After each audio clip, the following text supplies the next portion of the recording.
Alrighty guys, so we're going to get stuck into this Q&A. You guys all asked questions on Twitter the other day. I'm going to get stuck in and answer those for you. Just before we get started, just remember these are generic, helpful hints for you to get better without me seeing your swing. The most accurate way to get this done efficiently is to actually see your golf swing. So book in a lesson to get accurate feedback. Okay, so this question is from Hutch. Greenside chipping out of rough with the grain versus against the grain, and the use of bounce in each impacts trajectory spin. Okay, so there's a lot to kind of dive into there, but the simple thing I would say is when into the grain, I like to open the face a little bit, just because it helps the club get through the grass a little bit better. If I have the club face too square, that grass tends to come up and I kind of catch that leading edge.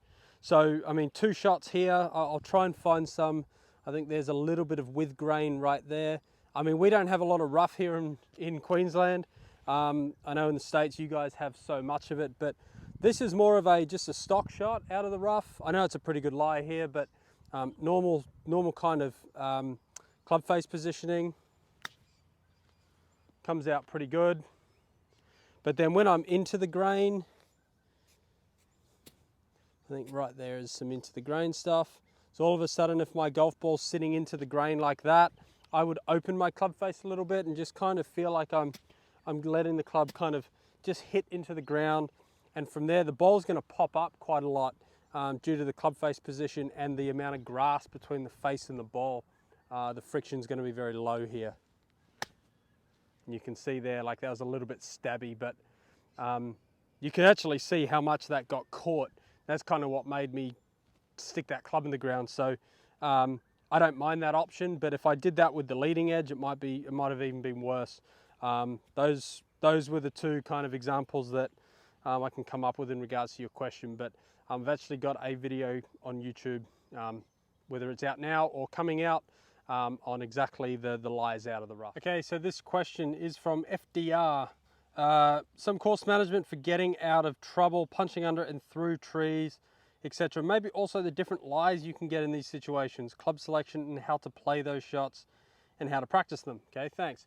So I guess from this perspective, we've got to understand, you know, the first thing we need to do is we need to get back in play. That's the first thing we need to do if we're in trouble. So, I mean, I've picked a pretty easy one here, right? It's just pretty much straight through here, but basically what we're looking for is where can we, you know, our skill level is going to be dependent on, or what we can play is going to be skill level dependent.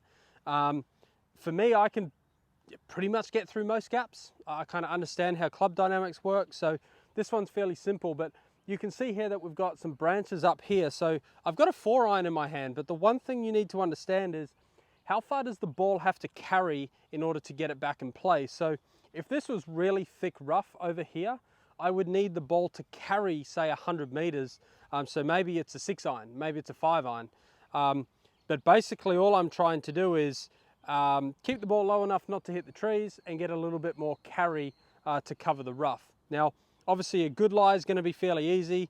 A not so good lie, that's a little bit harder because we then have to predict out of a thicker lie, is the ball going to pop up? If we use like a 3-iron or not enough loft out of bad lies, we're not going to actually get the ball above the grass, so it just kind of scatters along the grass. So to practice this, very simple, put yourself in these positions and hit a 7-iron, hit a 6-iron, hit a 5-iron. I've hit 9-irons in playing sessions with players to show them that you can hit anything quite low when you know how to. You don't always have to grab a 3-iron or a 4-iron, but the other little secret to this is just, you know, don't swing it too hard at the start. Like once you understand how to actually hit it low and hard, that's pretty, your skill level's quite up there to do that. But I just place this slightly back in my stance, a little bit more pressure on that lead side, kind of stay there throughout the swing. Got some pressure on me because I don't want to hit this too low and hit those ducks. So you can see that popped up a little high.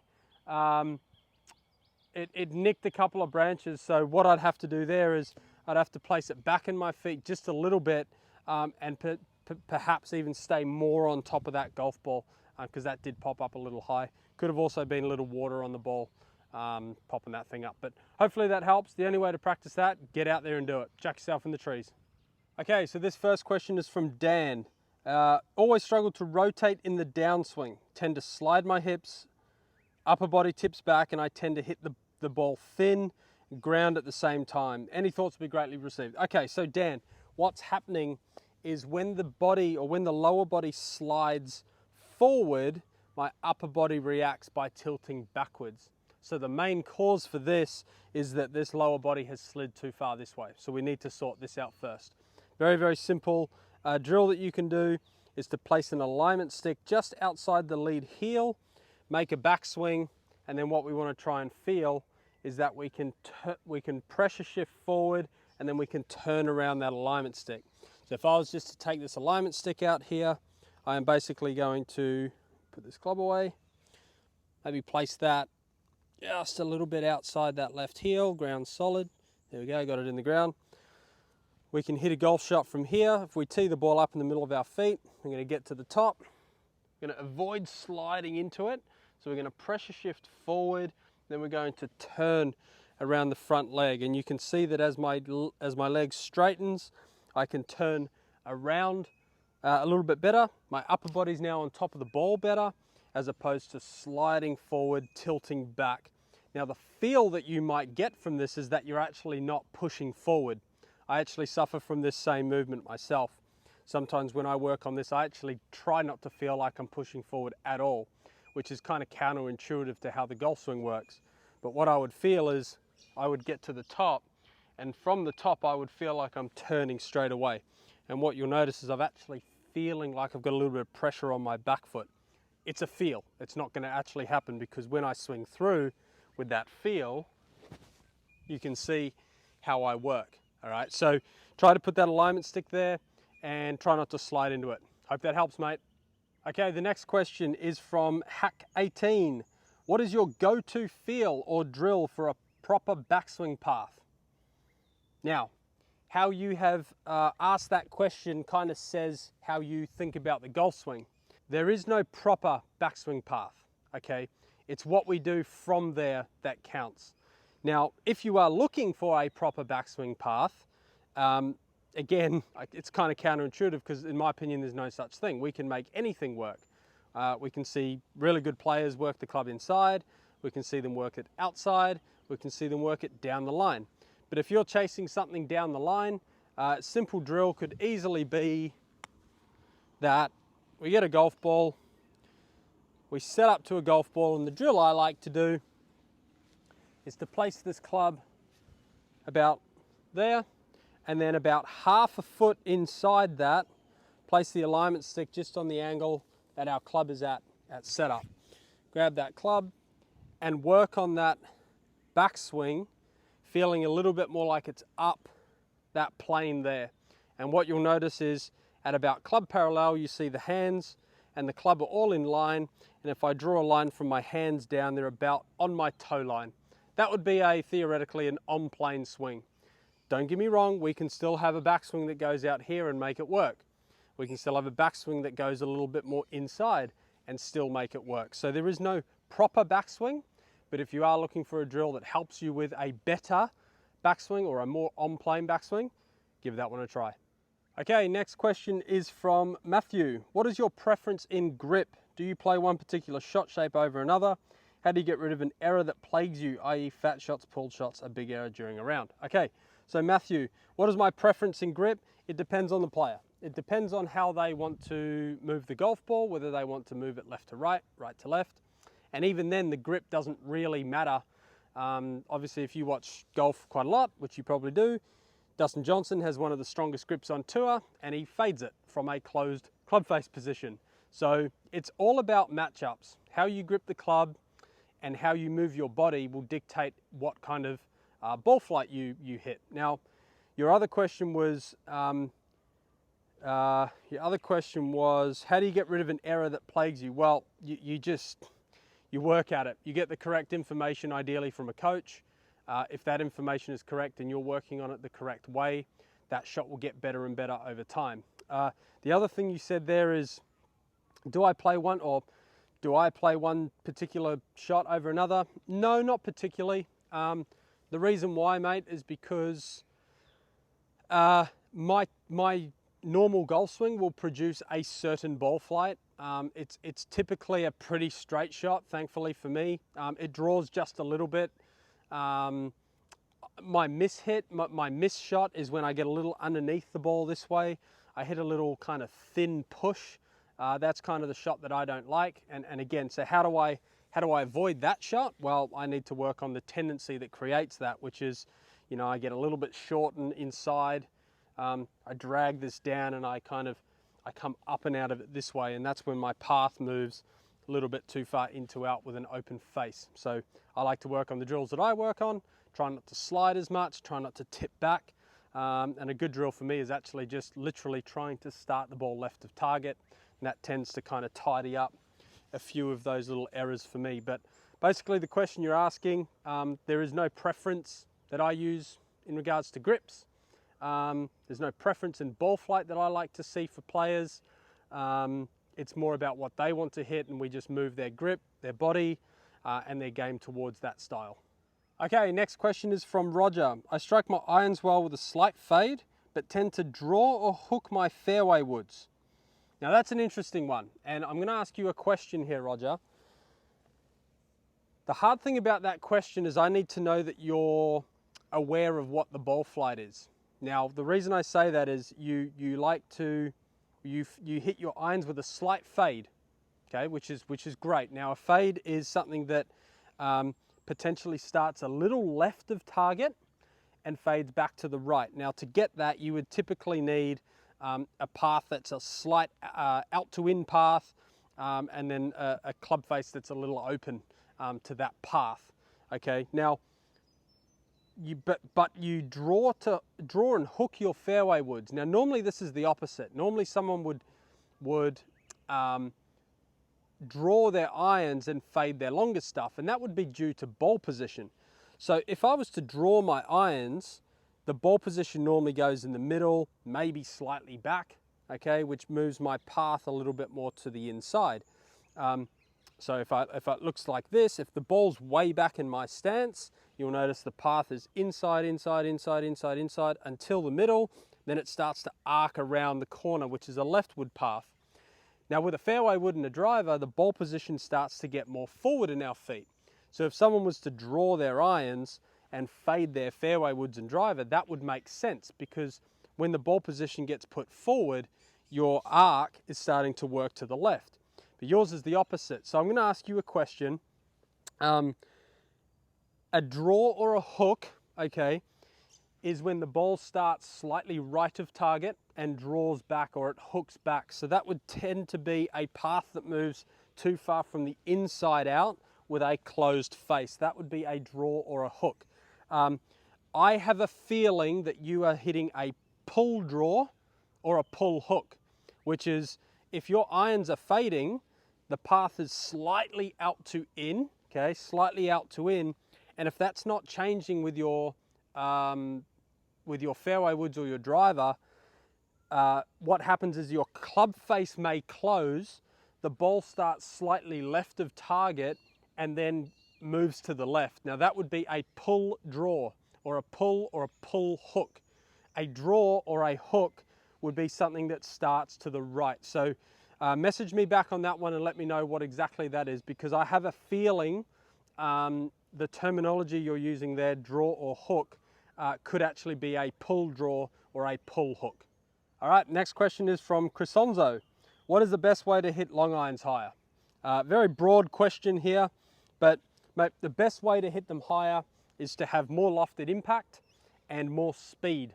Okay, so the reason why it's very difficult to hit long irons high is we don't have a lot of loft, okay? We typically need to hit down a few degrees, which then potentially takes loft off the club. So say we've got a 3-iron in our hand and it's 20, 21 degrees. You know, we hit down with a little bit of shaft lean, it turns it into 19 or 18 degrees. And if someone doesn't have a lot of speed, that ball just won't get in the air, and that's why they've created hybrids. So really you need some speed to get long irons in the air. I mean, I've just moved to the T200s in the Titleist range.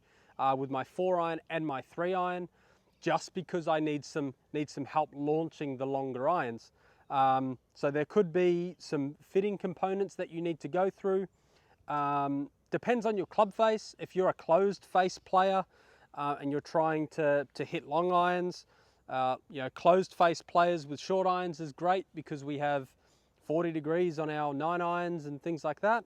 But as we start to get to the longer irons with less loft, we could potentially need a little bit more of an open face to get some more loft on there. Potentially not as much shaft lean, but mate, the main thing I would say is speed. So I would be looking at possibly getting fit for your long irons, or you might even need hybrids. Okay, next question is from Planet Fatness. Great name. Okay, what do you recommend for someone who struggles with his glutes coming forward, standing up a bit through impact instead of maintaining his spine angle, rotating through impact?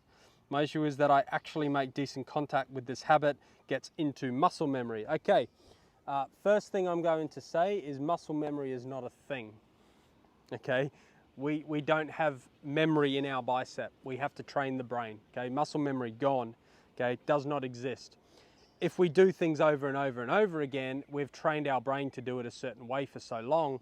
To change something, we need to change the way that our brain moves our body. So we actually need to train the brain, not the body. That's number one. Okay. Now you say you actually hit the ball decent with this, so that's fine. Louis Oosthuizen, one of the best ball strikers in the world, hits it pretty good with his early extension. So that's fine, that's not a bad thing, but one of the things I will say is why does it happen? Why does someone early extend? Why does someone stand up through impact instead of rotating through? Well, the first thing for me is if their club face is in a weak position, what that means is if the club face coming down is, let's say from in this position here, toe up, potentially they need to early extend and kind of have some high hands to come through. The only kind of way I would suggest fixing this for you, if you wanted to go down that path, it doesn't sound like you really do because your contact's good, is actually have a more of a shut face. So on the way down, try and feel like that club's a little stronger, then there would be no need to stand up. You can actually have that club face a little stronger, feel like you rotate through the ball with some shaft lean. That will actually help me stay in that posture a little bit better. But again, this is a perfect question for me to say, you know, without seeing your swing here, it's and what is it causing in your game? Are you going to be worse if you change this? We'll never know. So just because you see on the internet that you need to have your butt on a wall, right, doesn't mean that you have to do that, because there's been plenty of great players that have come off the wall and still hit great shots. All right, next question is from, I'm going to butcher this, Siani, I think. Best drills practice for shallowing the swing. How to reduce the steepness in angle of attack. Okay, so there are many ways, many ways of shallowing the golf club. We can increase rotation, and that will get our arms deeper and will give us a better chance of coming down more shallow. We can have our left hand or our left wrist in flexion, and we can kind of maintain that on the way down. We can keep it bowed. If I was to extend the wrist, it kind of gets the club tipping over and steepening. If I was to have it in flexion, I can hold that and kind of, you know, like John Rahm does. Why? The other question was how to reduce the steepness in angle of attack. Big question. Too broad to answer, because without seeing your golf swing, I don't know. There is no one drill. Okay, there's a drill for someone, but without knowing why you're steep, it's very hard to say. The other thing I'd say to that is, are you talking about the steepening shaft in transition, or are you talking about the angle of attack being steep? Because if you are steep in transition, I may look at your left wrist. It might be too extended. We may need to feel, again, like we get to the top with a little bit more rotation, a little bit more flex in the left wrist. and kind of holding that flex on the way down. That gets the club kind of behind my hands as opposed to kind of pulling it down with that extension. Okay, but quite a broad question there. Would love to kind of work with you on that, if that makes sense. Alrighty guys, thank you so much for your questions. I really enjoyed that. It's really good to kind of talk things through with players instead of just messaging on social media. It's a little bit easier to stand here and do this. Like I said, for some of those questions, it was very hard without seeing a golf swing. So if you'd like to get your swing reviewed or work with me further on your game, take you to that next level and actually improve the tendencies that you have, okay? Please book in with me. You can see here, I'm on Skillist, where you can get your swing analyzed. We can work on your game. I do Zoom calls as well on my monthly plan. So get in touch with me in regards to that. Also, if you are looking to improve your practice, I do have my performance practice ebook available to purchase. It's got 40 performance games. This is nothing to do with technique. It's just about taking your range game to the course. We don't always need to stand on the range bashing golf balls. Sometimes we need to actually apply it into a real world situation, improve your skills to improve what you do on the golf course. So obviously you can see there that that book is for sale on my website. Guys, really enjoyed what we just did there. Let me know your comments, your feedback. Let me know if this helped you.